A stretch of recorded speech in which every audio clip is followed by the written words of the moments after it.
आप भगवान का सुमरण करिए। भगवान सामने श्री कृष्ण दिखते हैं, लेकिन भगवत तत्व का ज्ञान श्री कृष्ण के सत्संग से मिला। तब अर्जुन कहते हैं कि नष्टो मोह सुमूर्ति लब्धवा। भगवान दिख रहे तभी मोह नहीं गया, लेकिन भगवान का ज्ञान मिला। भगवान ने गुरु रूप में भगवत तत्व का ज्ञान दिया और अर्जुन को अपने आत्म भगवान की स्मृति हुई। एक भूला दूजा भूला, भूला सब संसार, विण भूला एक गोरखा जिसको गुरु का आधार। अखा भगत थई गया, सौराष्ट्र के थे। ईश्वर प्राप्ति के लिए इधर उधर घूमते घामते काशी पहुंचे। घूमते घामते सादे सुदे कपड़े, सोनार जाति के थे, कुछ गिन्नियां लेके गए थे, दान पुण्य करेंगे या खाएंगे जिएंगे। जहां जाए वहां तो सत्संग हो और ये फटे कपड़े वालों को या सादे कपड़े वालों को धकेल के पीछे रख देवे, कारोबारी या भंडारी या आश्रम के संचालक। अखा भगत ने देखा कि अब कुछ खेल करो। शुक्रवारी में से बाजारू कपड़े तो मिलते रेडीमेड, सस्ते तैयार, बढ़िया के वो सब पहन के एक बड़े सेठ का रूप धारण करके वहाँ के संचालक को बोला कि हमको गुरु महाराज से नजीक से दर्शन करना है और ये जरा भेंट रखनी है। अच्छा आइए। भगत जी कहाँ रहना? भगत जी जान गए कि रोज आता था लेकिन कपड़े अलग थे, आज कपड़ों को ले जा रहा है, अशरफी को ले जा रहा है। वो रख दिया आचार्य महोदय के पास। और पड़िका आ गया, लाडूरी आ गई, फलाना आ गया, पानी आ गया, चाय नाश्ता आ गया।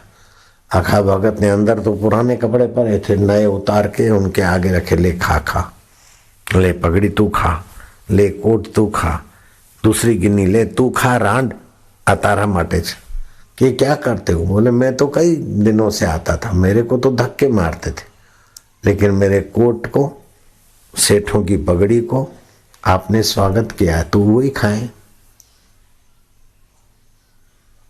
ऐसे मठ मंदिर या ऐसे पूजागृहों को अखा भगत ने खुला करने का ठान लिया। ईश्वर मिल गए। अखा भगत ना चाबका नाम की पुस्तक लिखी। सजीवाए निर्जीवा ने घड़्यो પછી એને કે મને કાઈ દે, આખો તમને ઈ પૂછે તમારી એક ફૂટી કે બે અલ્યા ગાંડા થયા, હું ફદિયા ફદિયા કરો આખો દી।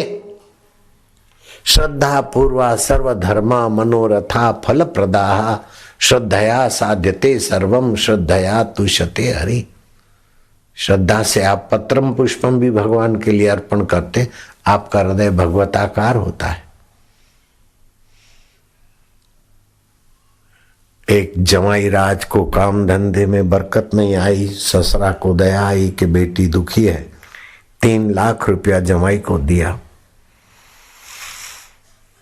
जो 1.5 2 टके से पैसे लाते थे, मैंने के 4-5 हजार 6 हजार रुपया जो ब्याज जाता था वो बच गया, बरकत आई।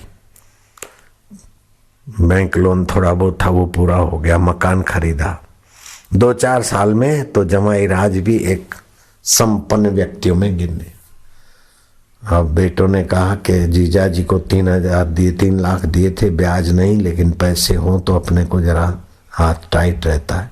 ससुरा ने पैसा मांगा, जमाई बोला हाँ देंगे देंगे देंगे। 2-4 बार उघरानी हुआ तो जमाई ने देखा कि जाते तो पैसे की बात करते, आना जाना बंद कर दिया। देखो पैसा दिया तो आना जाना ही बंद कर दिया। ये बात जाके जमाई को बताया, जमाई बोले, बताने वाले ने मसाला डाल के बताया होगा। जमाई अपने तरफ रूठा और ससुरा अपने तरफ, दोनों परिवार में खाई आ गई। 1 साल 2 साल 3 साल 4 साल कोई अबोले हो गए, बात ही नहीं करे। 8 साल बीत गए, ससुरा जी को रात को नींद नहीं आती, बेचैन हो गए। गए गुरु महाराज के पास के गुरु महाराज बेचैनी हो गई है, सारी बात कह के सुनाई। गुरु महाराज ने कहा देखो तुम ऐसा करो, कुछ फल का टोकरा, अच्छा खासा फल का टोकरा बनवा के ले जाओ और कुछ मिठाई ले जाओ और जब घर आया हो उस समय पहुंचना और कह देना कि जमाई राज तुम मेरे को माफ कर दो बेटा, बेटी देके मैंने बेटा लिया और फिर मैंने तुम्हारे से उगराणी किया, मेरी बड़ी गलती है। बोले मेरी गलती? बिना मांगे मैंने दिया, गलती तो उसकी है, बेईमानी तो वो करे और माफी में मांगो। हो जब संत के पास आते हो तो संत की बात में रहस्य होता है। तुम्हारी गलती है कि तुम मेरे साधक होते हुए सत्संग का त्याग कर बैठे, और साधक होते हुए तुम्हारे को नींद नहीं आती, और साधक होके मेरी बात काटते हो, और साधक होके अशांत रहते हो, और अपनी बेटी को मार खिलवा रहे हो। वो तुम्हारा गुस्सा अपनी पत्नी पर उतारेगा, अपने पुत्रों पर। इतनी हिंसा कर रहे हो और तुम्हारी कोई गलती नहीं, बड़े खानदानी दिखा रहे हो, शर्म नहीं आती? कुछ समझो, अपनी अक्ल नहीं और गुरु की बात काटना। नहीं नहीं नहीं बाबा बाबा बाबा मैं जाता हूं। गए, मिठाई प्रसाद लेके दरवाजा खटखटाया, दोते ने दरवाजा खोला, मम्मी मम्मी, नाना जी नाना जी नाना जी नाना जी। दोती आई, पापा पापा नाना जी। हाँ, नाना जी घर में आए, रखा सामान, जमाई को हाथ जोड़े कि बेटा, बेटी देके बेटा लिया जाता है, और मैंने तेरे से पैसा मांग के बहुत गलती की, तू मुझे माफ कर दे। जमाई भी आखिर तो मनुष्य है और बुद्धि सत्य का पक्ष लेती है। सत्य तो सबकी गहराई में है, बुद्धि ने नालक दी। ससुरा के आंख में आंसू और वाणी में नम्रता, हृदय में सच्चाई जमाई के दिल को बदल दिया। जमाई ससुरा के पैरों का अभिषेक करता है, रोते हुए आंसू से ससुरे के पैर दोहराए कि ससुरा जी मेरी भूल है, आप माफी मांगकर मुझे शर्मिंदा न करो। ससुरा बोलता है नहीं बेटा मेरी भूल है, मैं अपनी ममता में पड़ा, तुझे अपना बेटे की तरह नहीं माना, इसलिए उगराणी की, बेटा मेरी भूल है। ससुरा के आंखों से झरझर आंसू झर रहे और जमाई की पीठ को अभिषेक कर रहे, और जमाई के आंसू ससुरा के पैरों का अभिषेक कर रहे।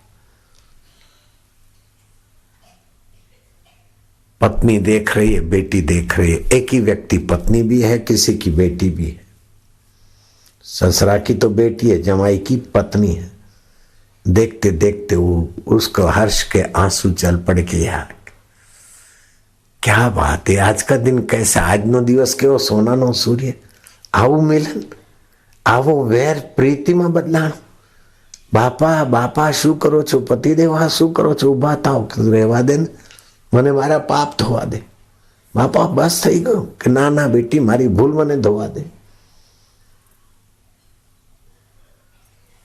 उठा, घर में गया, 500 की 6 गड्डियां 3 लाख चरणों में रखा, माफ। मैं पैसा लेने को नहीं आया हूं, मैं तो माफी लेने को आया हूं, बेटा ऐसा मत कर, बेचारा को तिजोरी, तू मेरा बेटा नहीं क्या? उधर हाथ टाइट है तो कोई बात नहीं, खुला हो जाएगा, कन्या का आशीर्वाद है। वो चुपके से थैली में पैसे लिए, सालों के साथ, साल के बच्चों के साथ, सासू के साथ सबसे मिलने गए। पड़ोस दूर घर था, 10-5 किलोमीटर, गाड़ी में बैठ के गए। सबने देखा कि 8-8 साल की खाई कैसे बंद हो गई, और जवाई, बेटी, दोता, दोती, बड़ी दोती, छोटी दोती, दोते, सब एक दूसरे को गले लग गया। प्रेम का दरिया लहराने लगा। सासू भी खुश, साले भी खुश, जमाई भी खुश, ससुरा भी खुश। ऐसा प्रेम का दरिया लहराया कि 8 साल में खाई खोदने वालों ने, खुद ने और लोगों ने जो कुछ किया, 2 क्षण के सत्संग ने उस खाई को प्रेम से लहराता हुआ समुद्र बना दिया। जोगी रे क्या जादू है तेरे जोग में, क्या जादू है तेरे ज्ञान में, क्या जादू है तेरे प्रेम में। यस्य स्मृति मात्रेण, जवाई में भी वही परमेश्वर है, उसकी निंदा आराम क्यों करें। ससुरा में भी वही है। क्षमा बढ़न को होता है क्या है, क्या सत्संग की महिमा है।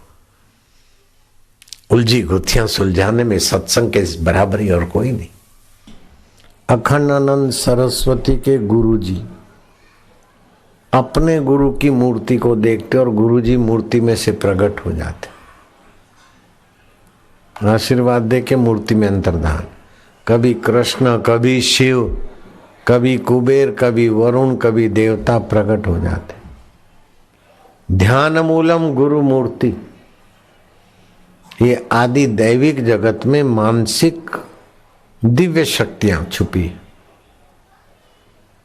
मूर्ति से गुरुजी तो प्रकट होते हैं, लेकिन कृष्ण और शिव भी प्रकट होते, प्रकाश भी प्रकट होता है। लेकिन गुरु कहते हैं बेटा इससे भी आगे जाओ, इस ओमकार की उपासना करके जिसके सामने प्रकट होकर अंतर्धान हो जाते, ऐसे तेरे आत्मा को भी तू प्रकट कर सकता है, ऐसे आत्मज्ञान को तू पा सकता है। कठिन नहीं है, खाली 15 मिनट इतना कष्ट सहते, इतनी मेहनत करते, तो एक आसन पर बैठकर 15 मिनट गुरु मूर्ति को देखते हुए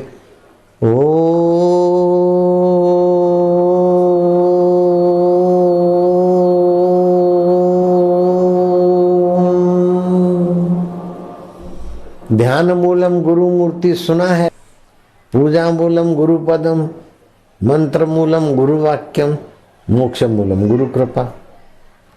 ज्ञानेश्वर कहते हैं गुरु कृपा तुम मेरे हृदय को छोड़कर कभी कहीं न जाना।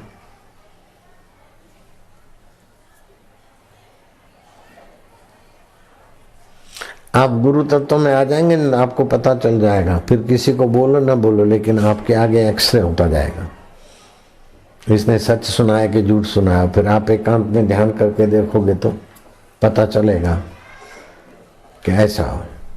आपको शंका पड़ी तो आप तुरंत जांच भी सकते हो।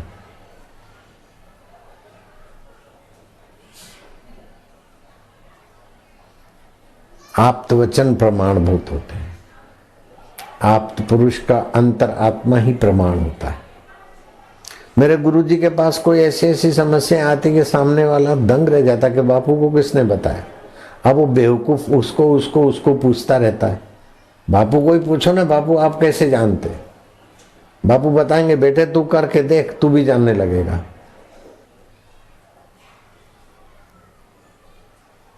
तो भागने से भी जान नहीं छूटती, भाग भाग के कहां जाएंगे? ऐसी कौन सी जगह है जो गुरु तत्व ना हो, भगवान ना हो?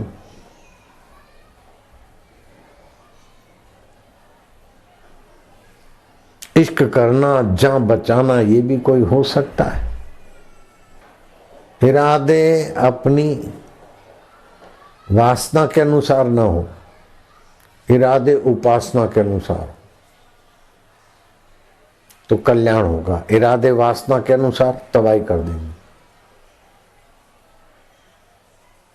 मनमाने निर्णय और इरादे वासना के अनुसार जीव को भटका देते। इरादे गुरु और शास्त्र या उपासना के अनुसार करो, कल्याण। बस खाली ट्रैक बदल दो, बस हो गया। जितना हेत हराम से उतना हरि से होए, कहे कबीर वह दास का पला न पकड़े कोई। न काम तुमको पला पकड़ेगा, न कपट तुम्हारा पला पकड़ेगा, न मोह तुम्हारा पला पकड़ेगा, न दीनता हीनता और फलानी जगह जाओ, ढिंगनी जगह जाओ, उधर भटको उधर भटको। सजीव निर्जीव के पास भटक रहा है।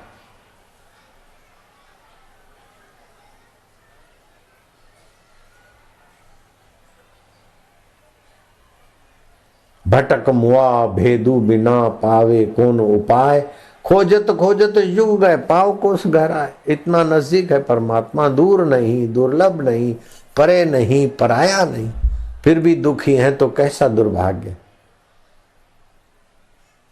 दुख भगवान के स्वभाव में नहीं है, दुख तुम चाहते नहीं, दुख प्रकृति ने तुम्हारे लिए बनाया नहीं, लेकिन वासना और बेवकूफी मन चाही ने मुसीबत कर दी।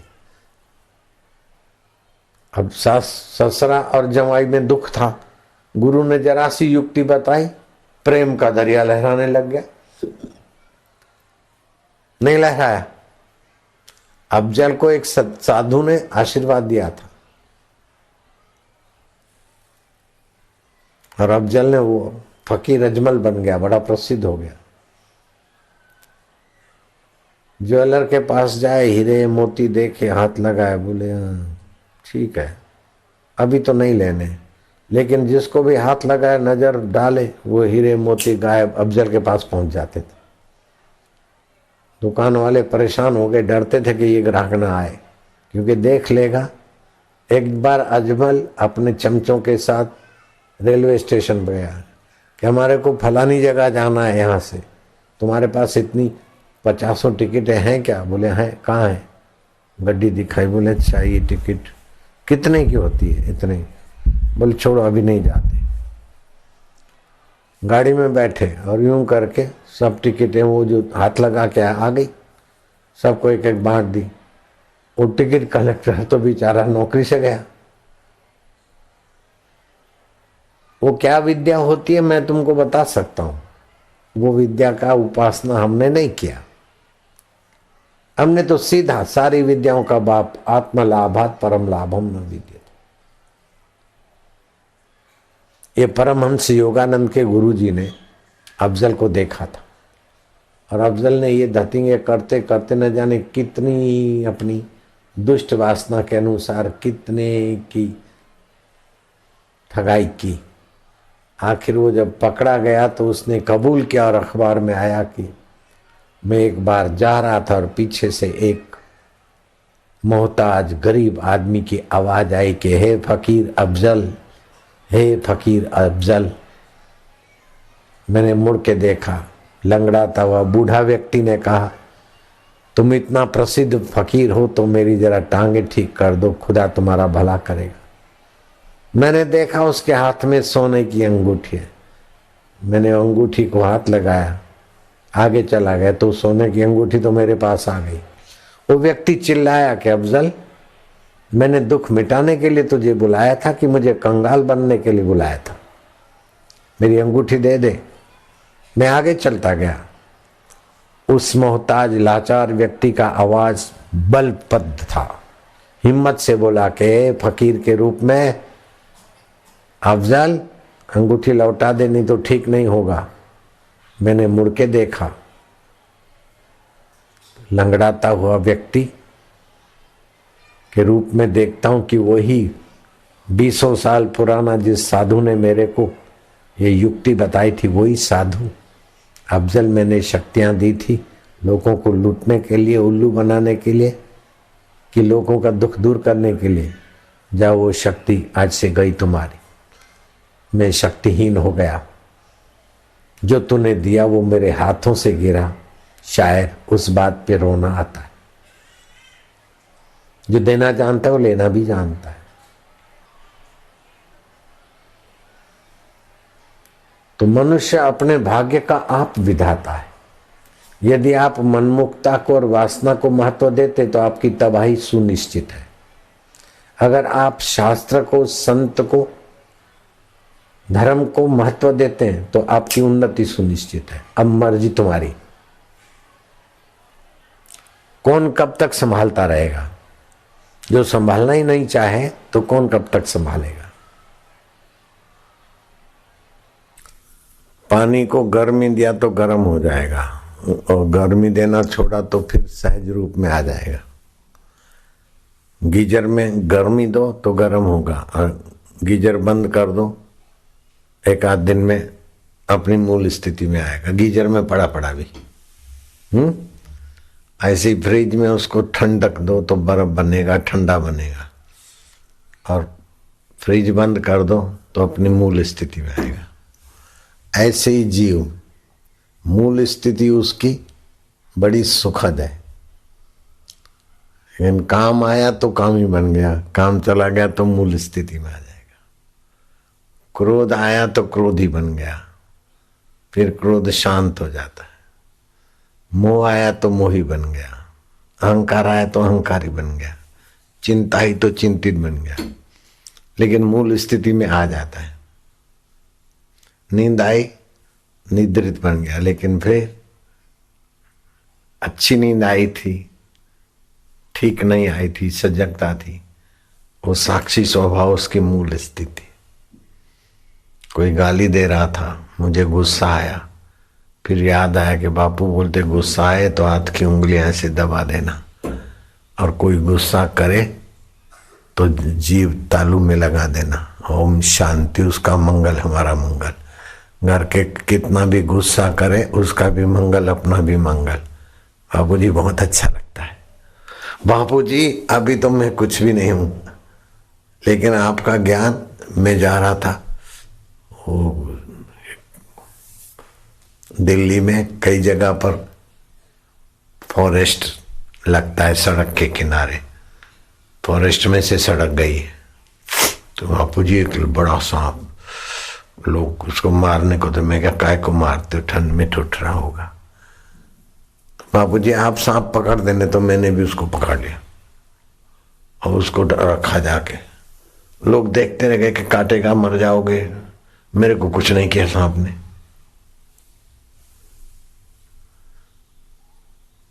तो सर्प विशीले प्यार से वश में बाबा तेरे आगे। सांप हमको काट न दे, हमारा भय रहता है, और उसको है कि हमको मार न दे, इसलिए भय में ही गलती करता है सांप, दूसरे को काटता है। और मनुष्य भी भय में गलती करता है कि काट न दे तो मारता है। भय शाश्वत नहीं है, आप शाश्वत है। भय आता है जाता है, ऐसा कर लेंगे, ऐसा हो जाएगा, ऐसा कर लूंगा, भागूं। शेर दहाड़ता है जंगल में, तो जो सुरक्षित जगह पर है भय के कारण इधर उधर भाग दौड़ करते हैं और पकड़ में आ जाता है। मैं आबू के एकांत नल राजा की जो गुफा थी उसमें रहता था, नल गुफा में। पहले मेरे गुरु भाई रहते थे, गुरुजी भी रहते थे परंपरागत। तो नल गुफा के पीछे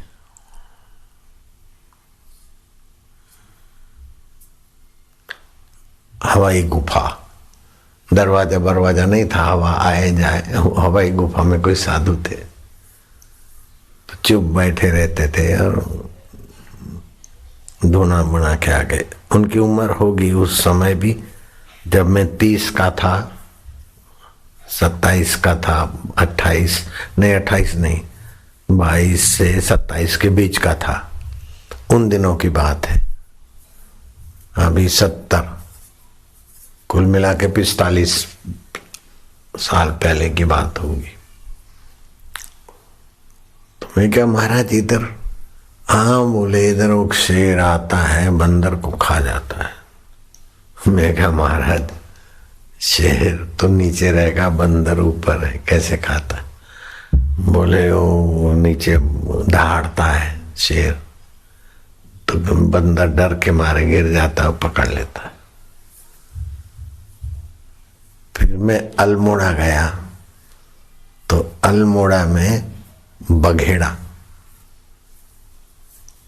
चीता को बघेड़ा, बाघ, शेर नहीं बघेड़ा, छोटा बघेड़ा रखा था 2। बोले इसको मुर्गी डाली है।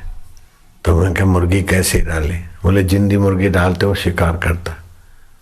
तो मेरे को जिज्ञासा हुई, तो मैं तुरंत गया, तो हाँ क्या, तो वो मुर्गी उड़ के ऊपर जाके बैठ गई। तो मैं देखता रहा, तो मेरे को देख के वो जो होते ना जहाँ प्राणी संग्रहालय, वहां था वो बघेड़ा। तो जाली में तो हम खड़े होके अच्छी तरह से देख रहे थे, तो शर्म के मारे अथवा कैसे बैठ गया। तो हम थोड़े दूर गए, तो थोड़ी देर में देखा तो मुर्गी उसके मुंह में और लेके जा रहा है। सोच में क्या, तो फिर वो उसी ने भी मुर्गी पेड़ पे खें क्या होगा, तब मुर्गी डर के मारे गिरी और उसने पकड़ ली। तो ऐसे हमने कई बार सुना कि रात को बिल्ली घूमती न तो डरावना ब्याऊ ब्याऊ ब्याऊ, तो वो डरावना आवाज निकालती ताकि जो सुख शांति से बैठे हैं वो सुरक्षित जगह पे भागे, उसकी नजर में आ जाए, उसको पकड़ लेती है। तो भय भी आपका स्वभाव नहीं है, भय आता है। और भय में जो निर्णय करते, क्रोध में जो निर्णय करते हैं, अथवा विकार में जो निर्णय करते भाई कोई नहीं देखेगा, तो उस समय बुद्धि पर अव्यवस्थित तरंग चलते, तो आदमी गलत निर्णय करता है। तो आपका स्वभाव जो है ना शुद्ध है, आप बुरे नहीं हैं, लेकिन ये विकार कपट बेईमानी आपको कहीं का नहीं रखते। इसलिए शास्त्र बोलते कपट गांठ मन में नहीं, सबसे सहज स्वभाव नारायण व संत की लगी किनारे नाव। जयपुर के पास कोई गांव था, वहां का प्रसिद्ध डाकू था घाटम। पहले मैंने ये कथा कही हुई है। किसी कारण किसी संत के पास वो पहुंच गया, डाकू घाटम। मैंने नाम भी लिया हुआ है, वो फलाने गांव का था। तो संत को बोला कि संत ने पूछा कौन हो? बोले बाबा मैं नाम नहीं सुना मेरा। बोले नहीं, मैं वो घाटम हूं। बोले क्या घाटम? बोले बाबा चोरी करना डाका डालना इसमें मैं बड़ा मशहूर हूं। आप बोलोगे चोरी छोड़ दे डाका छोड़ दे तो मैं आपकी बात नहीं मान सकता हूं, लेकिन संत के आगे झूठ क्या बोलूं? मैं घाटम हूं, डकैत, चोर डकैत घाटम। मेरा उद्धार कैसे होगा? आप ये धंधा नहीं छोड़ाना। तो बोले देख तेरा उद्धार करना है तो 4 बातें माननी पड़ेगी। बोले धंधा तो नहीं छोड़ना पड़ेगा? बोले नहीं। तो डाका डाल चोरी कर, तेरा पेशा है, इसमें कोई बात नहीं, तू कर।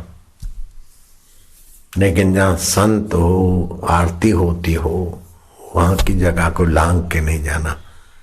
10 काम 100 काम 1000 काम छोड़ के भी संत का दर्शन करना और आरती पूजा में थोड़ी देर खड़ा रहना। एक बात मान लिया। दूसरी बात,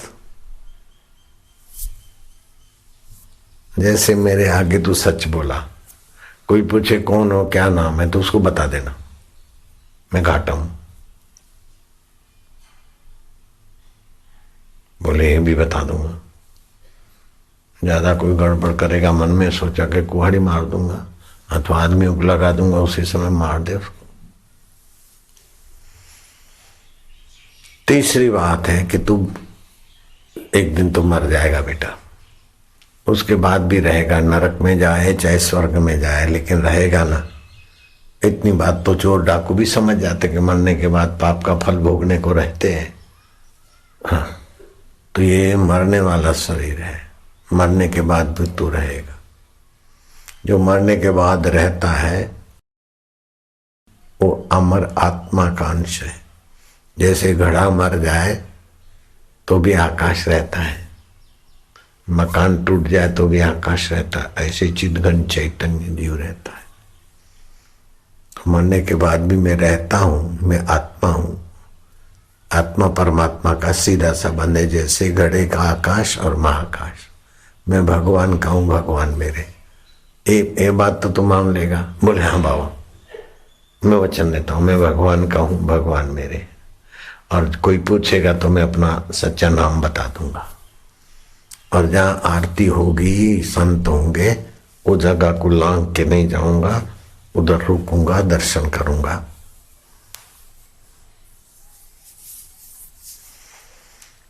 तो सत्य साधु सेवा और भोग लगाकर खाना, आरती दर्शन, सच्चा नाम बताना, सच्ची बात बोलना, साधु मिल जाए तो सेवा करना, और जो भी कुछ खाए ये मेरे ठाकुर जी, ये मेरे अंतरात्मा देव, तुम्हारी सत्ता से ही पचता है, तुम ही भोग लगाता हूं। कुछ भी खाओ लेकिन भगवान को भोग लगा के खाना। और भगवान जो भोग स्वीकार नहीं करते ऐसी चीज तो नहीं खाना है। आप कोई मेहमान आ जाए और वो मांस ना खाता हो तो तुम क्या उसको घर में मांस परोस के उसका मेहमानवाजी कर सकते हो? बोले नहीं नहीं महाराज, मैं भी नहीं खाता हूँ। तो बस ऐसा खाना जो भगवान को भोग लग सके। भगवान जो स्वीकार नहीं करते मंदिर में, वो तो हृदय मंदिर में काय को खाएगा? ऐसा तो तू घाटम है, बहादुर है। महाराज ने उसका उत्साह बढ़ा दिया। घाटम तो चोर है, लेकिन महाराज ने कहा तू बहादुर है, सत्य बोलने में बहादुर है, भगवान को भोग लगाने में भी बहादुर होगा। आरती दर्शन लांग के नहीं जाएगा और संत दर्शन, भगवान को भोग लगा के है न बहादुर। बोल कहाँ है कि बहादुर है? बोले महाराज आपका आशीर्वाद है, आपका बेटा। अब महाराज राजा ने सौदागर से घोड़े खरीदे। राजा ने सौदागर से घोड़ी खरीदे। इसमें घाटम को पता चला कि राजा ने एक बहुत बढ़िया तेज भागने वाला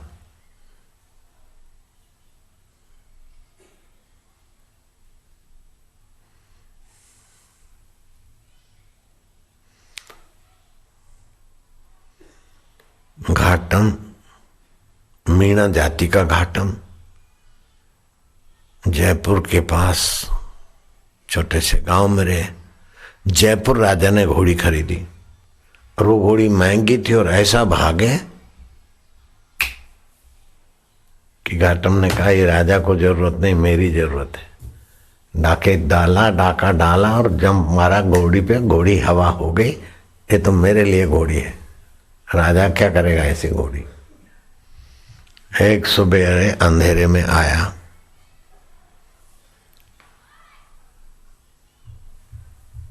जहां राजा के घोड़े घोड़ियां बनती थी वहां पहुंचा। अंधेरे अंधेरे, अरे कौन है? अरे बोले कौन है? तब पता नहीं तेरे को? नहीं जाने मने तू? नहीं। बोले कौन है कौन है? अरे मैं चोर हूं। कौन है कौन है? कौन चोर है? कि घाटम चोर हूं। अरे बोले यार मस्ती मत कर, सुबह सुबह घाटम चोर है, जा जा जा जा। उसने सोचा घाटम का नाम प्रसिद्ध है, बोल दिया होगा कोई होगा, और राज दरबार का आदमी कोई। अपना घोड़ी निकाली और बड़ा ठाठ माठ से चल पड़ा, घोड़ी पे बैठा और गया। उसने सोचा कि राजा ने मंगवाई होगी या मंत्री ने कहा होगा या कुछ भी होगा। सुबह जांच किया कि कोई आया था और राजा साहब का आदमी आया कि मंत्री साहब का, घोड़ी ले गया। मैं पूछा कौन है? बोले घाटम हूँ, चोर हूँ। ऐसी ऐसी मजाक करते लोग। बात खुलते खुलते देखा कि सचमुच घोड़ी तो है नहीं इधर। तो घाटम हूँ चोर हूँ, कौन ले गया घोड़ी? राजा ने सोचा जांच करो, मेरी वो प्यारी घोड़ी थी। घोड़ी के पद चिन्ह पर भागो। भागे तो घोड़ी पे रवाना होते होते रास्ते में कोई मंदिर की मंगला आरती हो रही थी, घोड़ी बांधी वहां पेड़ के, काली घोड़ी। और वो तो बैठ गया, आरती हुई और सत्संग हुआ। तो पद चिन्हों पे भागते भागते आए पुलिस के आदमी। तो देखा घोड़ी तो यहां बंदी है, लेकिन इसका रंग काला नहीं है। कुछ जाके पूछते हैं घोड़ी वाला है तो दूसरा घोड़ी के पद तो यहां तक आए हैं। तो जांच करा तो घाटम बैठा है। ये घोड़ी किसकी है? कि मेरी है। क्या नाम है? बोले घाटम। कौन घाटम? अरे वो डाकू मेरा नाम नहीं जानते, ज्यादा बात मत करो। किसके मुंह लग रहे? कौन है क्या है? तो पुलिस के आदमी जानते थे कि घाटम की बड़ी पहुंच है, कहां भी बोतल में उतार देगा। बोले नहीं भाई, हम प्रेम से पूछा कि ये घोड़ी किसकी बंदी है? अरे बोले मेरी है। कहां से लाया? बोले राजा के वस्तल से लाया। कब लाया? क्या आज सुबह लाया? इसने जरूर सुना होगा कि घोड़ी चोरी हो गई है और मैं प्रसिद्ध हूं तो अपना नाम बता रहा है। बोले नहीं नहीं, आप तो क्या लाएंगे, घोड़ी के लिए आप क्या करेंगे? लेकिन सच बताओ, वो घोड़ी के पद चिन्ह तो यहाँ आते हैं, लेकिन वो घोड़ी तो काली थी और ये रंगीन घोड़ी है। तो काली घोड़ी तुमने देखी क्या? अरे बोले काली है। अरे बोले नहीं, ये दूसरे रंग की है। अरे बोले काली घोड़ी है, मैं ले आया हूँ, आज सुबह आया, लेके जा रहा था, आरती हो रही थी, बाबा को वचन दिया था तो बाबा जी का दर्शन कर रहा हूँ, सत्संग सुन रहा हूँ। कोई बाबा से मैंने वचन मांगा था कि क्या करना है, तो 4 बातें बोला कि सत्य बोलना, झूठ त्याग देना, संत सेवा करना, भूख लगा के खाना और आरती का दर्शन करना। तो आरती के दर्शन हुए, और जो आरती के दर्शन करते, संत का दर्शन करते, उनके विरोधियों की दाल नहीं गलती। ऐसा बाबा ने सत्संग में बोल दिया था। बोलो तुमको क्या करना है? लड़ाई करनी है क्या? जेल में डालना है क्या? क्या करना है तुमको? मैं लाया हूं घोड़ी। बोले देखो घाटम भैया, अरे तुम अमलदार होकर भैया भैया, साले चोर बदमाश डाकू बोलने वाले आज भैया भैया कैसे बोल रहे? बोले तुम दिल लगी मत करो, जरा चलो उधर। वो काली घोड़ी के पद चिन्ह यहाँ है, लेकिन घोड़ी का रंग काला नहीं है, वो तो सफेद जैसा लग रहे हैं, थोड़ा कहीं काला दाग है, बाकी तो पूरी काली घोड़ी थी। आधे पर पूरी काली घोड़ी थी, काली है। और सुबह सुबह कौन तेरा बाप बांधेगा इधर आके? मेरी घोड़ी बंधी है।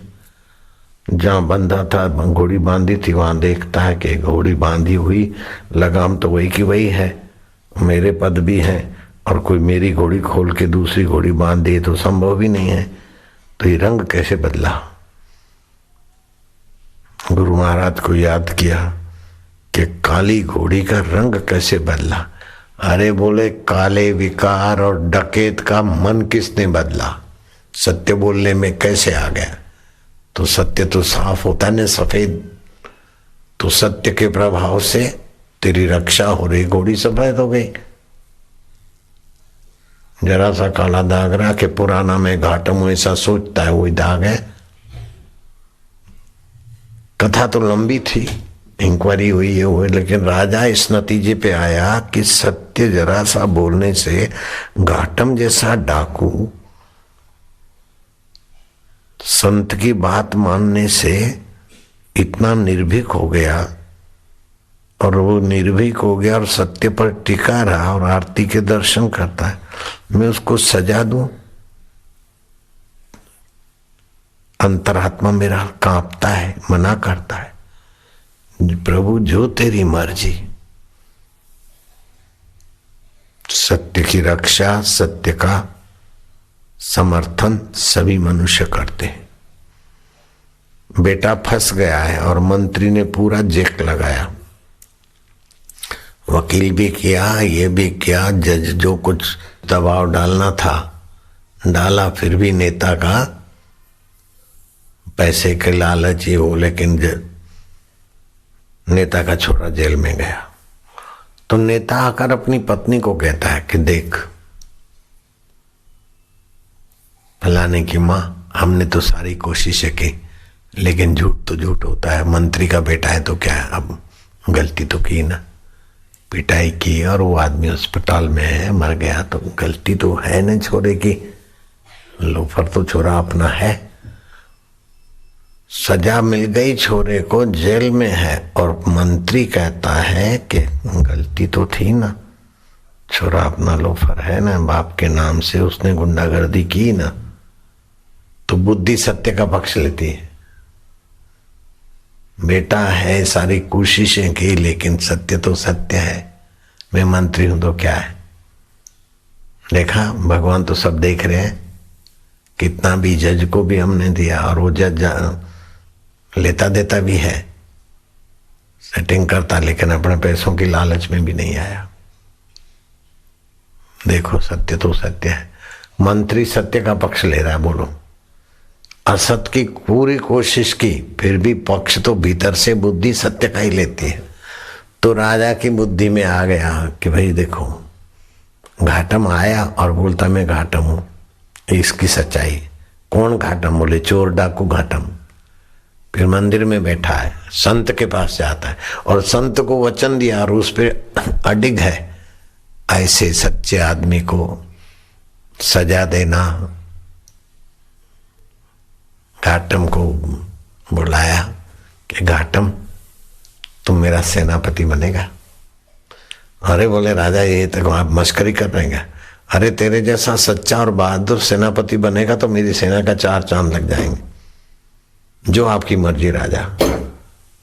अब कहाँ पुलिस से छुपता फिरता है और कहाँ सारी पुलिस उसके अधीन। उसके अधीन नहीं है लाला, सत्य के अधीन है।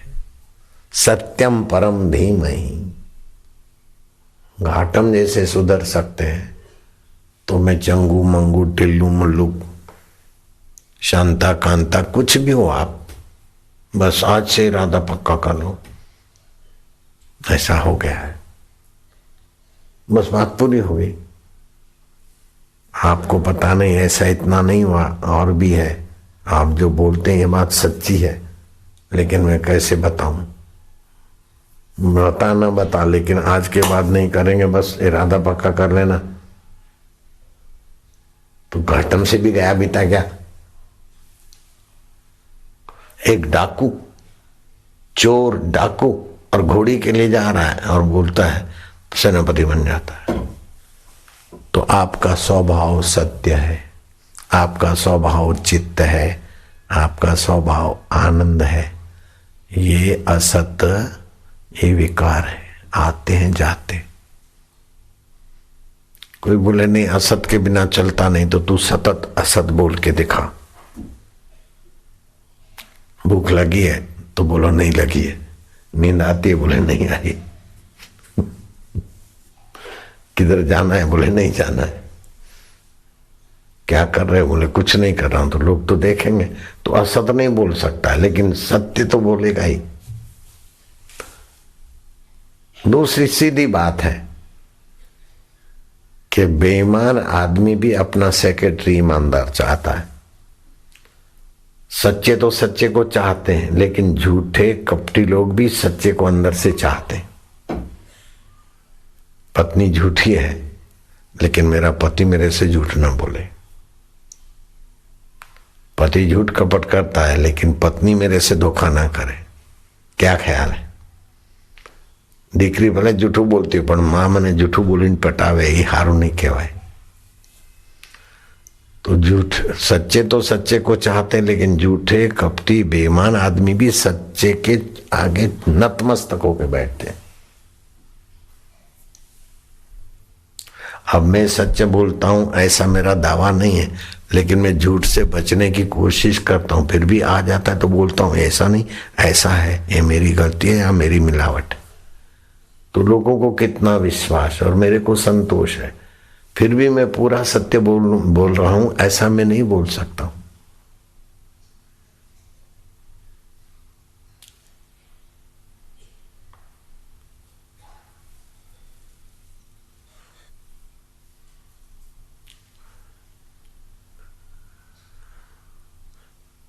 भय कृत भय नाश।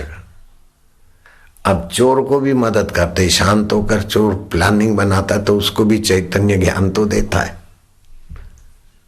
जैसे पावर हाउस है, आप गीजर लगाओ तो उसको मदद करेगा, फ्रिज लगाओ तो उसको मदद करेगा, टिल्लू लगाओ तो उसको मदद करेगा। पावर हाउस कैसा है? विद्युत का सप्लाई में आप जो इंस्ट्रूमेंट लगाओ, जो साधन लगाओ, वो तो देता है, फिर परिणाम आपकी। तो भगवान तो सत स्वभाव, चेतन स्वभाव, सत्ता स्वभाव है। अब आप उसका उपयोग जैसा करते हैं, परिणाम ऐसा आएगा। तो बोले ऐसा क्यों? आदमी चोरी करने जाए और उसके पैर लड़खड़ा जाए, झूठ बोले तो उसको पैरालाइज हो जाए जीभ का, ऐसा भगवान क्यों नहीं करते? भगवान बोले ऐसा मैं करूं तो मनुष्य को स्वतंत्रता कहां दी मैंने? मैं स्वतंत्र और मेरे बच्चों को मैं इतना पराधीन करूं? अरे कोई बुरी नजर से देखे तो भगवान आंखें अंधी कर देवे तो कोई देखेगा ही नहीं। अच्छा, तुम बुरी नजर से देखते हो तो क्या तुम्हारी माँ तुम्हारी आंखें निकाल सकती है?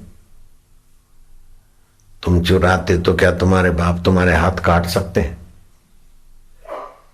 तुम गलत जगह पे जाते हो तो तुम्हारे भाई तुम्हारे पैर काट सकते हैं क्या? नहीं काट।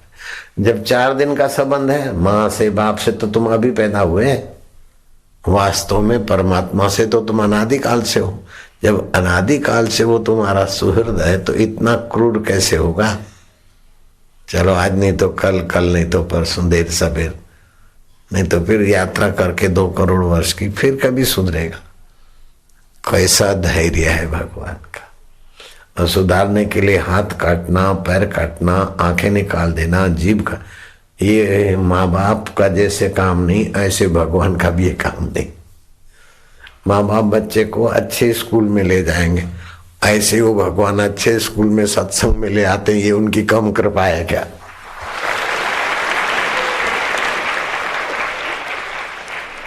हम गलती करते तो अंतरात्मा हमको खरोदता है, ये कम कृपा है क्या? माँ बोलेगी सुधर जाने, ऐसा कर, मेरा बेटा हो के ऐसा करता है, मैं दुखी हो गई, मैं मर जाऊं, क्या करूं?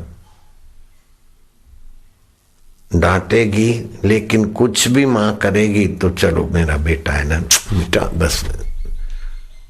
बेटे को सजा दी और बेटा भूखा रहे कमरे में और माँ खा लेगी आराम से। जब ये 2, 4, 10 साल, 15 साल, 25 साल माँ के साथ का संबंध है, ऐसे भगवान तो माँओं की माँ है, बापों के बाप है। सुहृद में भी भगवान जैसा कोई सुहृद नहीं है, मित्रों में भी मित्र जैसा, भगवान जैसा मित्र कोई है नहीं। कहाँ अर्जुन की घोड़ा गाड़ी युद्ध का रथ और कहाँ भगवान चला रहे और घोड़ों को मालिश कर रहे, ऐसा मित्र मिलेगा? आज्ञाकारी भगवान। और मजहबों में तो आज्ञा देने वाला गॉड अथवा अल्लाह है, लेकिन हिंदू धर्म में तो आज्ञाकारी भगवान। 2 सेनाओं के बीच मेरा रथ खड़ा करिए केशव। हाँ, अर्जुन ने आज्ञा दी और भगवान ने मानता है। आज्ञाकारी होकर भी जो मंगल करने से पीछे न मुड़े, वो भारतीयों का भगवान है। वो तुम्हारे को अंधा कैसे बना सकते हैं? बोल दो महाराज आप भले समर्थ हो, लेकिन हमें अपनी सृष्टि से नहीं निकाल सकते हो, अपनी करुणा कृपा छाया से दूर नहीं कर सकते हो। माँ को बोल दो, माँ तुम भले कितनी भी बलवान हो, लेकिन तुम मेरा बुरा नहीं कर सकती हो। एक संत मेरे पर खिंच गए थे, खिंचना उनका सही भी था, लेकिन मैं उनकी खींच पर हंसता रहा।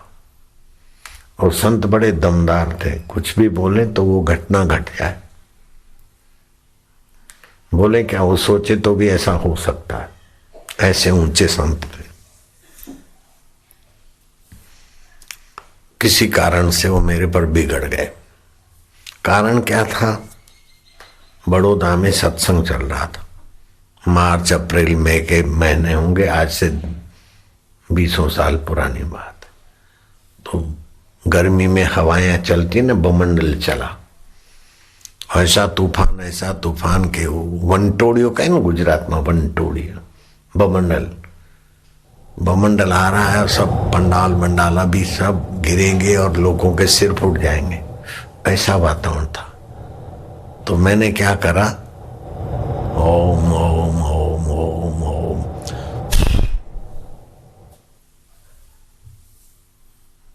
अब गलती तो मेरी है, दिखावा मैंने किया, उपमंडल का रुख बदल गया, लोगों की सुरक्षा हुई, लेकिन वो संत कभी उधर आए नहीं और कोई उनको वो बात कह सके नहीं, बड़ी उम्र के थे। बोले ओम ओम ओम ओम, क्या समझते हो? मैं क्या, कैसे महाराज जी? बोले फिर बोलते हो कैसे? बोला था कि नहीं बोला था? मैं वायु बन के आया था। फिर उन्होंने सुनाया कि ऐसा कर दूंगा। मैं क्या महाराज आप नहीं कर सकते?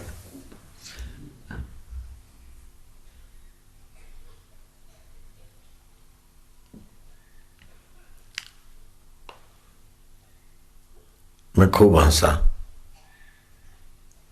तो मेरे सामने देखते रहे सिर नीचे करके। मैं क्या आप ये नहीं कर सकते, आप में ये ताकत ही नहीं, आप किसी का बुरा करें, या आप में ताकत नहीं महाराज। वो खूब हंसता रहा। मेरा उद्देश्य था महाराज तो वही है, जहां भी संकल्प निकलेगा तो उस महाराज से ही निकलेगा।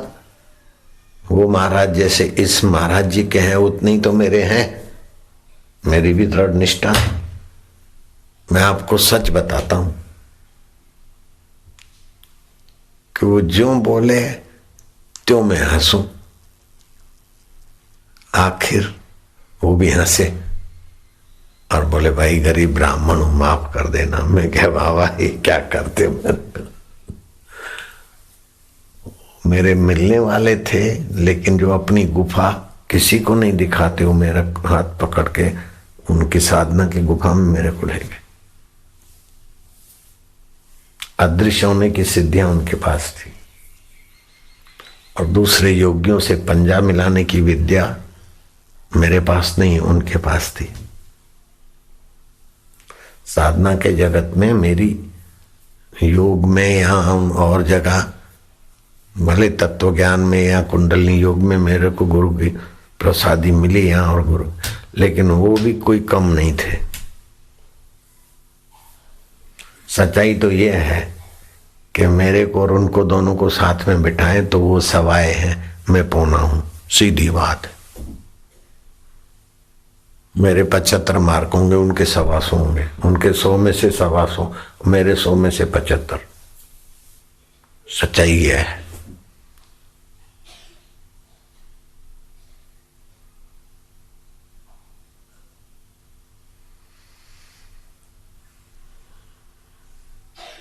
तो सच्चाई में बल है। अभी मैं बोलूं कि उनके 99 थे और मेरे भी 99 100 जैसे थे, तो मेरा अंतरात्मा मेरे को माफ नहीं करेगा। मैं डरता रहूंगा। आप लोग तो मान लेंगे बापूजी बड़े हैं, लेकिन उससे भी ज्यादा ये मानेंगे कि बापूजी बड़े तो नहीं है लेकिन सच्चे तो हैं। आप सत्य के पक्ष में आएंगे। क्या ख्याल है? सीधी बात है। इसमें मैं वो अभी है नहीं हमारे सामने तो क्या हो गया, सच्चाई है। तो सत्यम परम धीमहि, तो सत्य तो हमारा स्वाभाविक है, सत्य तो हमारा माई बाप है, सत्य तो हमारी जिगरी जान है। असत्य तो विकारों के कारण हम करते। तो तुम विकारों को महत्व मत दो ना बेटे, बस हो गया। असत कपट ये विकार है, सत्य उसको जानता है। मैं झूठ बोलूं ना बोलूं, मैं उसको जानता हूं। अब मैं झूठ को महत्व दूं तो मेरा सत्यानाश करेगा झूठ। अगर मैं सत्य को महत्व देता हूं तो मैं घाटम जैसा बिगड़ा हूं, तो भी संतों की जिह्वा पर मेरा नाम आ जाएगा।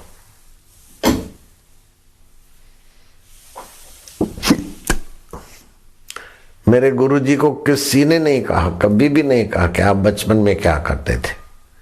मेरे गुरुजी स्वयं सत्संग में बोलते थे कि आप बोले लीलाशाह लीलाशाह, लेकिन मैं इतनी बीड़ियां पीता था। ऐसा संग मिला, ऐसी बीड़ियां पीता था। फिर भी सत्संग मिल गया तो आप लोग मेरे को मानते। अब महाराज आपसे कौन पूछता है कि आप बीड़ियां पीते थे कि नहीं पीते थे। राम तीर्थ बोलते थे जो तुम्हें झूठ कपट में सहायता करते उनको तुरंत उनसे संबंध विच्छेद। विच्छेद शब्द राम तीर्थ का नहीं है, लेकिन उससे उनको सबको दूर कर दीजिए। जो आपको झूठ में कपट में गुरुद्वार से या और किसी में आपको दूर करने में जो हाँ में हाँ मिलाते हैं, उनको तुरंत दूर कर दीजिए। आपके पाप चेष्टा में जो साथ सहकार देते हैं, उनको आप हटा दीजिए अपने से। और जो आपको आपकी गलती सचमुच में सुनाते हैं, उनका पिंड पकड़ लीजिए, उनकी शरण पकड़ लीजिए, उनका पल्ला पकड़ दीजिए। बस हो गई उन्नति। जो आपकी हाँ में हाँ करके भी गलत जगह पे जाने में साथ सहकार देते हैं, उनसे आप बच जाइए। और जो आपको सच्ची बात सुनाते हैं, मित्र होते हुए भी कटु सुना सकते हैं, गुरु होते हुए भी डांट सकते हैं और कटु सुना सकते हैं, उनकी शरण पकड़े। वैद्य, गुरु और मंत्री अगर हाँ में हाँ करते हैं तो सामने वाले की सत्यानाश है। वैद्य, गुरु और मंत्री सच्ची बात सुनाने से पीछे नहीं हटते तो समझो हमारा भविष्य उज्जवल है। अगर हाँ में हाँ करते हैं तो हमारा भविष्य क्या पता कहां जाएगा।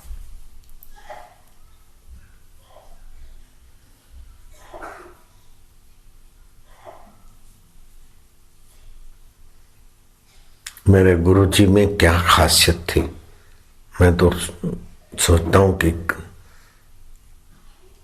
हम योग्य नहीं थे कि उनके चरणों में मत्था टेके या उनके कृपा पात्र बने। उन्होंने ही हमें अपना कृपा पात्र मान लिया। नहीं तो हम सोचते थे कि हम शिव जी की उपासना करें, शिव जी हमारे सामने शिव जी प्रकट हो जाए, शिव जी बोलेंगे क्या चाहिए, मैं बोलूंगा कुछ नहीं चाहिए, तो शिव जी खुश हो जाएंगे। मेरे को पता भी नहीं था कि शिव जी के दर्शन के बाद भी कुछ होता है, आत्म साक्षात्कार। और हम तो शिव जी के दर्शन करने को गए। शिव जी तो रहे कैलाश में, गुरु जी ने शिव जी से शिव है वहीं पहुंचा के रख दिया। ये उनकी कितनी कृपा है, कितनी उदारता है। हम तो गए थे सब्जी लेने को और उन्होंने हीरे मोती और जवाहरात दे दिए। बोले सब्जी तो अपने आप सब्जी देने वाले घर बैठे आ जाएंगे तेरे पास। सब आ ही रहे हैं घर बैठे, सब्जी, माल, मिठाई, प्रसादी लाने वाले सब घर बैठे आ रहे हैं। हम सोच भी नहीं सकते थे कि ऐसी कांच की केबिन बन जाएगी, ये हो जाएगा, वो हो जाएगा, ऐसा कल्पना भी नहीं कर सकते थे। गुरु जी ने उठा के इसी जगह पे रख दिया।